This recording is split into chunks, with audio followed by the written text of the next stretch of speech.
बहुत समय पहले रमणपुर नाम का एक छोटा सा गांव था। यह गांव शहर से थोड़ा दूर हरे भरे खेतों और मिट्टी की पगडंडियों के बीच बसा हुआ था। गांव बहुत साधारण था। मिट्टी के घर, कच्ची गलियां, चारों तरफ खेत और पेड़। सुबह सुबह पक्षियों की मधुर आवाज। गांव के लोग मेहनती थे। कोई खेती करता था, कोई मजदूरी करता था, तो कोई पशुपालन। लेकिन इस गांव की एक खास बात थी। यहाँ के लोग बहुत भगवान को मानने वाले थे। गांव के बीचों बीच एक छोटा सा मंदिर था। वह मंदिर था भगवान श्री कृष्ण का। मंदिर बहुत बड़ा नहीं था, लेकिन वहां की शांति और भक्ति बहुत गहरी थी। सुबह होते ही मंदिर की घंटियां बजने लगतीं और पूरा गांव जैसे भक्ति में डूब जाता। इसी गांव में एक गरीब आदमी रहता था। उसका नाम था मोहनदास। मोहनदास बहुत गरीब था। उसके पास न ज्यादा जमीन थी और न ही कोई बड़ा काम। वह कभी खेतों में मजदूरी करता तो कभी जंगल से लकड़ियां काट कर बेचता। उसकी पत्नी का नाम था सीता। दोनों बहुत गरीब थे, लेकिन दिल के बहुत अच्छे थे। उनकी एक छोटी बेटी भी थी जिसका नाम था राधा। राधा बहुत प्यारी और मासूम थी। घर में गरीबी जरूर थी, लेकिन घर में प्यार और संतोष की कोई कमी नहीं थी। मोहनदास की एक सबसे बड़ी खासियत थी। वह था उसका भगवान के प्रति अटूट विश्वास। हर सुबह सूरज निकलने से पहले मोहनदास उठ जाता, नदी पर जाकर स्नान करता और फिर सीधे मंदिर जाता। मंदिर पहुंचकर वह सबसे पहले झाड़ू लगाता, फिर भगवान के सामने दीपक जलाता और हाथ जोड़कर खड़ा हो जाता। उसकी आंखों में सच्ची भक्ति दिखाई देती। वह भगवान से धीरे धीरे बात करता, हे प्रभु, मेरे पास आपको देने के लिए कुछ भी नहीं है। न सोना है, न चांदी, न बड़े बड़े भोग। मेरे पास अगर कुछ है तो बस आपका सच्चा नाम है। इतना कहकर उसकी आंखें भर आती। मंदिर के पुजारी अक्सर उसे देखते और मन ही मन सोचते, इतनी सच्ची भक्ति बहुत कम लोगों में होती है। लेकिन गांव के कुछ लोग उसका मजाक भी उड़ाते। वे कहते, अरे मोहन, तू भगवान को रोज क्या बताता रहता है। दूसरा आदमी हंसते हुए कहता, भगवान तेरी गरीबी नहीं मिटा सकते तो तेरी बातें क्या सुनेंगे। लेकिन मोहनदास कभी जवाब नहीं देता। वह बस मुस्कुराकर कहता, भगवान सब सुनते हैं, बस समय आने का इंतजार करते हैं। दिन ऐसे ही बीतते रहे। एक दिन ऐसा आया जब मोहनदास के घर में खाने को कुछ भी नहीं बचा। सुबह से शाम तक उसने काम ढूंढा, लेकिन कहीं मजदूरी नहीं मिली। थका हुआ वह शाम को घर लौटा। घर पहुंचते ही उसकी बेटी राधा दौड़ कर आई। बाबा, बहुत भूख लगी है। मोहनदास का दिल टूट गया। उसने अपनी पत्नी की तरफ देखा। सीता धीरे से बोली, घर में बस थोड़ा सा आटा बचा है। मोहनदास ने तुरंत कहा, तो एक रोटी बना दो। सीता ने चूल्हा जलाया और थोड़े से आटे से बस एक ही रोटी बन पाई। पूरे घर में सन्नाटा था। तीनों लोग उस एक रोटी को देख रहे थे। मोहनदास ने वह रोटी उठाई और अपनी बेटी राधा को देने लगा। लेकिन तभी सीता बोली, नहीं, तुमने सुबह से कुछ नहीं खाया, तुम खा लो। मोहनदास मुस्कुराया। बच्चों का पेट भरना सबसे जरूरी होता है। राधा रोटी लेने ही वाली थी कि तभी दरवाजे पर ठक ठक ठक तीनों चौंक गए। इतनी रात में कौन हो सकता है? मोहनदास ने दरवाजा खोला। दरवाजे के बाहर एक छोटा सा भूखा बच्चा खड़ा था। उसके कपड़े फटे हुए थे और चेहरा धूल से भरा था। उसकी आंखों में आंसू थे। बच्चा धीरे से बोला, बाबा, मुझे बहुत भूख लगी है, क्या मुझे थोड़ा सा खाना मिल सकता है? यह सुनकर मोहनदास का दिल पिघल गया। उसने पीछे मुड़कर देखा। घर में सिर्फ वही एक रोटी थी। सीता और राधा भी चुप खड़ी थीं। कुछ पल के लिए घर में गहरी खामोशी छा गई। मोहनदास के सामने बहुत बड़ा सवाल था। अगर वह रोटी दे देगा तो उसकी बेटी भूखी रह जाएगी, लेकिन सामने खड़ा बच्चा भी बहुत भूखा था। मोहनदास ने धीरे से आसमान की तरफ देखा और मन ही मन बोला, हे भगवान श्री कृष्ण, आज मेरी परीक्षा मत लेना। लेकिन अगले ही पल उसके चेहरे पर एक शांत मुस्कान आ गई। उसने वह आखिरी रोटी उठाई और उस भूखे बच्चे के हाथ में रख दी। लो बेटा, पहले तुम खा लो। सीता और राधा ने भी कुछ नहीं कहा। उनकी आंखों में भी दया थी। बच्चे ने रोटी ऐसे खाई जैसे उसे कई दिनों से खाना नहीं मिला हो। कुछ ही क्षण में रोटी खत्म हो गई। फिर बच्चे ने मोहनदास की तरफ देखा और हल्की सी मुस्कान दी। उस मुस्कान में कुछ अजीब सा तेज था, जैसे कोई दिव्य चमक। मोहनदास को एक पल के लिए लगा जैसे उसने कहीं यह मुस्कान पहले देखी हो, लेकिन वह समझ नहीं पाया। बच्चा धीरे से बोला, बाबा, आप बहुत अच्छे हो। इतना कहकर वह मुड़ा और अंधेरे में चलने लगा। लेकिन जैसे ही वह कुछ कदम आगे बढ़ा, अचानक कुछ ऐसा हुआ जिसे देखकर मोहनदास की आंखें फटी रह गईं। उस बच्चे के शरीर से हल्की हल्की नीली रोशनी निकलने लगी। मोहनदास को लगा जैसे समय रुक गया हो। उसका दिल तेजी से धड़कने लगा और अगले ही पल जो दृश्य सामने आया उसे देखकर मोहनदास घुटनों के बल गिर पड़ा, क्योंकि उसके सामने खड़ा था कोई साधारण बच्चा नहीं, वह स्वयं भगवान श्री कृष्ण थे। नीला शरीर, मोर पंख का मुकुट, हाथ में बांसुरी और चारों तरफ दिव्य प्रकाश। मोहनदास की आंखों से आंसू बहने लगे। वह रोते हुए बोला, प्रभु, आप मेरे घर। भगवान श्री कृष्ण मुस्कुराए और बोले, मोहन, आज तुमने मुझे नहीं अपनी सच्ची भक्ति को भोजन कराया है। मोहनदास की आवाज कांप रही थी। प्रभु, मेरे पास तो कुछ भी नहीं था। भगवान श्री कृष्ण बोले, जिसके पास सच्चा दिल होता है उसके पास सब कुछ होता है। लेकिन उसी समय भगवान ने मोहनदास से एक ऐसी बात कही जिसे सुनकर उसका दिल जोर से धड़कने लगा। मोहनदास अभी भी घुटनों के बल जमीन पर बैठा था। उसकी आंखों से आंसू लगातार बह रहे थे। उसके सामने स्वयं भगवान श्री कृष्ण खड़े थे। चारों तरफ हल्की हल्की दिव्य रोशनी फैल रही थी, जैसे पूरा आंगन किसी स्वर्गीय प्रकाश से भर गया हो। मोहनदास की पत्नी सीता और बेटी राधा भी यह दृश्य देखकर स्तब्ध रह गईं। वे दोनों समझ ही नहीं पा रही थीं कि यह सपना है या सच। राधा धीरे धीरे अपने पिता के पास आई और धीमी आवाज में बोली, बाबा, ये सच में भगवान है? मोहनदास की आवाज कांप रही थी। हाँ बेटी, ये स्वयं भगवान श्री कृष्ण हैं। इतना सुनते ही सीता और राधा भी भगवान के चरणों में गिर पड़ी। तीनों के चेहरे पर आश्चर्य, भक्ति और प्रेम एक साथ दिखाई दे रहे थे। भगवान श्री कृष्ण ने मुस्कुराकर तीनों को उठाया। उनकी मुस्कान में इतनी करुणा और प्रेम था कि जैसे सारे दुख उसी पल मिट गए हों। भगवान बोले, मोहन, क्या तुम जानते हो कि मैं आज तुम्हारे घर क्यों आया हूं? मोहनदास ने सिर झुका लिया। प्रभु, मैं तो एक गरीब इंसान हूं। आपकी इच्छा के बिना तो पत्ता भी नहीं हिलता। भगवान श्री कृष्ण धीरे से मुस्कुराए। आज मैं तुम्हारी परीक्षा लेने आया था। यह सुनकर मोहनदास हैरान रह गया। भगवान आगे बोले, मैंने देखा कि तुम्हारे घर में खाने के लिए सिर्फ एक ही रोटी थी, फिर भी तुमने बिना सोचे समझे वह रोटी मुझे दे दी। मोहनदास की आंखों से फिर आंसू निकल आए। वह बोला, प्रभु, जब मैंने उस बच्चे की आंखों में भूख देखी तो मुझे लगा जैसे आप ही मुझे देख रहे हों। भगवान श्री कृष्ण की आंखों में चमक आ गई। यही तो सच्ची भक्ति है मोहन। जो हर जीव में भगवान को देखे वही सच्चा भक्त होता है। इतना कहकर भगवान ने अपना हाथ आकाश की तरफ उठाया। अचानक पूरे आंगन में तेज प्रकाश फैल गया। सीता और राधा डर गईं, लेकिन मोहनदास शांत खड़ा था। कुछ ही क्षण में वह प्रकाश धीरे धीरे शांत हो गया और फिर जो दृश्य सामने था उसे देखकर तीनों की आंखें फटी रह गईं। जहां अभी थोड़ी देर पहले उनका खाली आंगन था, वहां अब ढेर सारा अनाज रखा हुआ था। चावल के बोरे, गेहूं के बोरे, फल और मिठाइयां। सीता आश्चर्य से बोली, यह सब कैसे? भगवान श्री कृष्ण मुस्कुराए, मोहन, तुम्हारे घर में अब कभी भूख नहीं आएगी। राधा खुशी से उछल पड़ी, लेकिन मोहनदास अभी भी शांत था। उसने भगवान से कहा, प्रभु, मुझे धन नहीं चाहिए। भगवान ने आश्चर्य से पूछा, तो तुम्हें क्या चाहिए? मोहनदास बोला, मुझे बस आपकी भक्ति चाहिए, आपका नाम चाहिए। जहां अभी थोड़ी देर पहले उनका खाली आंगन था, वहां अब ढेर सारा अनाज रखा हुआ था। चावल के बोरे, गेहूं के बोरे, फल और मिठाइयां। सीता आश्चर्य से बोली, यह सब कैसे? भगवान श्री कृष्ण मुस्कुराए, मोहन, तुम्हारे घर में अब कभी भूख नहीं आएगी। राधा खुशी से उछल पड़ी, लेकिन मोहनदास अभी भी शांत था। उसने भगवान से कहा, प्रभु, मुझे धन नहीं चाहिए। भगवान ने आश्चर्य से पूछा, तो तुम्हें क्या चाहिए? मोहनदास बोला, मुझे बस आपकी भक्ति चाहिए, आपका नाम चाहिए। यह सुनकर भगवान श्री कृष्ण बहुत प्रसन्न हुए। उन्होंने मोहनदास के सिर पर हाथ रखा।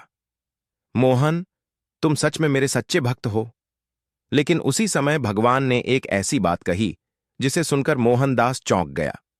भगवान बोले, मोहन, कल सुबह तुम्हारे गांव में एक बड़ा चमत्कार होने वाला है।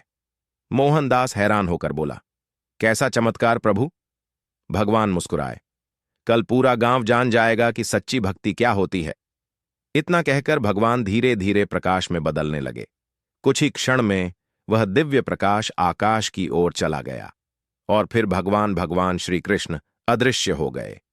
मोहनदास, सीता और राधा कुछ देर तक वहीं खड़े रहे। तीनों के दिल अभी भी तेज धड़क रहे थे। उन्हें विश्वास ही नहीं हो रहा था कि अभी क्या हुआ। रात भर किसी को नींद नहीं आई। तीनों भगवान के चमत्कार के बारे में सोचते रहे, लेकिन उन्हें यह नहीं पता था कि अगली सुबह ऐसा कुछ होने वाला है जिससे पूरा रमणपुर गांव हिल जाएगा। सुबह सूरज निकलते ही गांव में अचानक एक खबर फैल गई। लोग जोर जोर से चिल्ला रहे थे, मंदिर में चमत्कार हुआ है, भगवान की मूर्ति से प्रकाश निकल रहा है। कुछ ही मिनटों में पूरा गांव मंदिर की तरफ दौड़ पड़ा। मोहनदास भी जल्दी से उठकर मंदिर की ओर चल पड़ा। जब वह मंदिर पहुंचा तो वहां का दृश्य देखकर वह भी हैरान रह गया, क्योंकि मंदिर के अंदर जो हो रहा था उसे देखकर लोग रोने लगे थे और कुछ लोग घुटनों के बल बैठकर भगवान का नाम ले रहे थे, क्योंकि मंदिर में खड़ी भगवान श्री कृष्ण की मूर्ति से सच में दिव्य प्रकाश निकल रहा था। लेकिन तभी मंदिर के पुजारी ने जोर से कहा, यह चमत्कार किसी साधारण कारण से नहीं हुआ है, यह किसी सच्चे भक्त की वजह से हुआ है। और फिर पुजारी ने भीड़ की तरफ देखकर कहा, और वह सच्चा भक्त आज इसी भीड़ में खड़ा है। यह सुनते ही पूरे गांव की नजरें इधर उधर घूमने लगीं।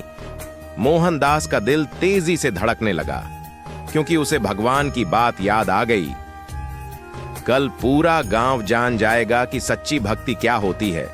लेकिन अगले ही पल पुजारी ने जिस व्यक्ति का नाम लिया उसे सुनकर पूरा गांव हैरान रह गया। मंदिर के अंदर सैकड़ों लोग खड़े थे। हर किसी के चेहरे पर आश्चर्य साफ दिखाई दे रहा था, क्योंकि मंदिर में खड़ी भगवान श्री कृष्ण की मूर्ति से हल्की हल्की दिव्य रोशनी निकल रही थी। ऐसा दृश्य उस गांव ने पहले कभी नहीं देखा था। लोग एक दूसरे से कह रहे थे, यह जरूर भगवान का चमत्कार है, किसी सच्चे भक्त की भक्ति से भगवान प्रसन्न हुए हैं। मंदिर के पुजारी जी भी यह सब देखकर भावुक हो गए थे। उन्होंने हाथ जोड़कर भगवान को प्रणाम किया और फिर भीड़ की तरफ मुड़े। पुजारी जी ऊंची आवाज में बोले, गांव वालों, आज जो चमत्कार हम सब देख रहे हैं यह यूं ही नहीं हुआ है। भगवान तभी प्रकट होते हैं जब कोई भक्त सच्चे दिल से उनकी सेवा करता है। लोग ध्यान से उनकी बात सुन रहे थे। तभी पुजारी जी ने कहा, और वह सच्चा भक्त आज इसी भीड़ में खड़ा है। यह सुनते ही पूरे मंदिर में खामोशी छा गई। हर कोई इधर उधर देखने लगा, कौन है वह भक्त, किसकी भक्ति से भगवान इतने प्रसन्न हुए। तभी पुजारी जी ने धीरे से कहा, उस भक्त का नाम है मोहनदास। यह सुनते ही पूरा मंदिर जैसे एक पल के लिए स्तब्ध हो गया। लोगों की नजरें तुरंत मोहनदास की तरफ घूम गईं। मोहनदास भीड़ के पीछे खड़ा था। वह यह सब सुनकर घबरा गया। वह धीरे से बोला, नहीं नहीं, मैं कोई खास नहीं हूं। लेकिन तभी पुजारी जी उसके पास आए और उसका हाथ पकड़कर उसे मंदिर के सामने ले आए। पुजारी जी बोले, मोहन, तुम क्यों छिप रहे हो? भगवान की नजरों में तुम बहुत महान हो। गांव के कुछ लोग आपस में फुसफुसाने लगे। उन्हीं लोगों में से कुछ वही थे जो पहले मोहनदास का मजाक उड़ाते थे। एक आदमी धीरे से बोला, अरे, ये तो वही गरीब मोहन है। दूसरा आदमी हैरान होकर बोला, लेकिन इसकी भक्ति इतनी बड़ी कैसे हो सकती है? पुजारी जी ने सबकी तरफ देखकर कहा, कल रात भगवान स्वयं इस भक्त के घर गए थे। यह सुनकर पूरा गांव चौंक गया। क्या भगवान उसके घर गए थे? कैसे? पुजारी जी ने सारी कहानी सबको बताई। उन्होंने बताया कि कैसे एक भूखे बच्चे के रूप में स्वयं भगवान श्री कृष्ण मोहनदास के घर गए और कैसे मोहनदास ने अपनी बेटी की आखिरी रोटी भी उस भूखे बच्चे को दे दी। मंदिर में खड़े लोगों की आंखें भर आईं। कुछ लोग रोने लगे। गांव के वही लोग जो पहले उसका मजाक उड़ाते थे अब शर्म से सिर झुका रहे थे। उनमें से एक आदमी मोहनदास के पास आया। उसकी आंखों में आंसू थे। वह बोला, मोहन, हमें माफ कर दो। हमने तुम्हारा मजाक उड़ाया, लेकिन तुम तो सच में भगवान के सच्चे भक्त निकले। मोहनदास ने तुरंत उसका हाथ पकड़ लिया। वह मुस्कुराकर बोला, भाई, इसमें माफी मांगने की क्या बात है? हम सब भगवान के बच्चे हैं। यह सुनकर लोगों की आंखों से आंसू बहने लगे।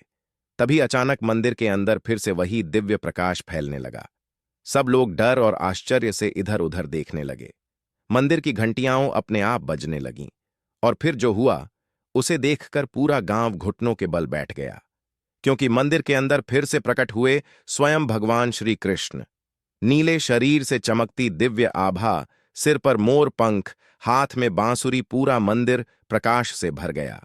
लोग रोते हुए भगवान का नाम लेने लगे। जय श्री कृष्ण!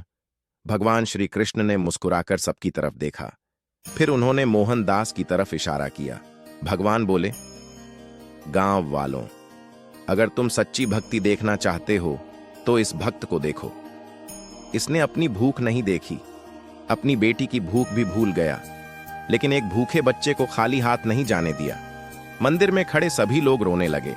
भगवान आगे बोले, याद रखो, जो किसी भूखे को भोजन देता है वह सीधे मुझे भोजन देता है। फिर भगवान ने मोहनदास को अपने पास बुलाया। मोहनदास कांपते हुए भगवान के पास गया। भगवान ने उसके सिर पर हाथ रखा और बोले, आज से तुम्हारे घर में कभी दुख नहीं आएगा। लेकिन उसी समय भगवान ने एक और बड़ा चमत्कार किया। उन्होंने आकाश की तरफ हाथ उठाया और अगले ही पल पूरा गांव एक ऐसी घटना का गवाह बना जिसे लोग पीढ़ियों तक याद रखने वाले थे। मंदिर के अंदर एक अद्भुत शांति फैल गई थी। सैकड़ों लोग घुटनों के बल बैठे थे और सामने खड़े थे स्वयं भगवान श्री कृष्ण।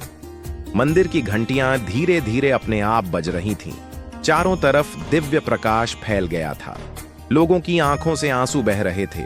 किसी को विश्वास ही नहीं हो रहा था कि वे अपने सामने भगवान को देख रहे हैं। भगवान श्री कृष्ण ने धीरे से अपना हाथ आकाश की तरफ उठाया और फिर उन्होंने पूरे गांव की तरफ देखकर कहा, आज मैं तुम्हें एक सच्चाई दिखाने आया हूं। सभी लोग ध्यान से उनकी बात सुन रहे थे। भगवान बोले, तुम सबने इस भक्त का मजाक उड़ाया क्योंकि यह गरीब था, लेकिन तुम भूल गए कि भगवान के लिए धन नहीं, दिल की सच्चाई सबसे बड़ी होती है। इतना कहकर भगवान ने अपनी बांसुरी को धीरे से होठों के पास रखा।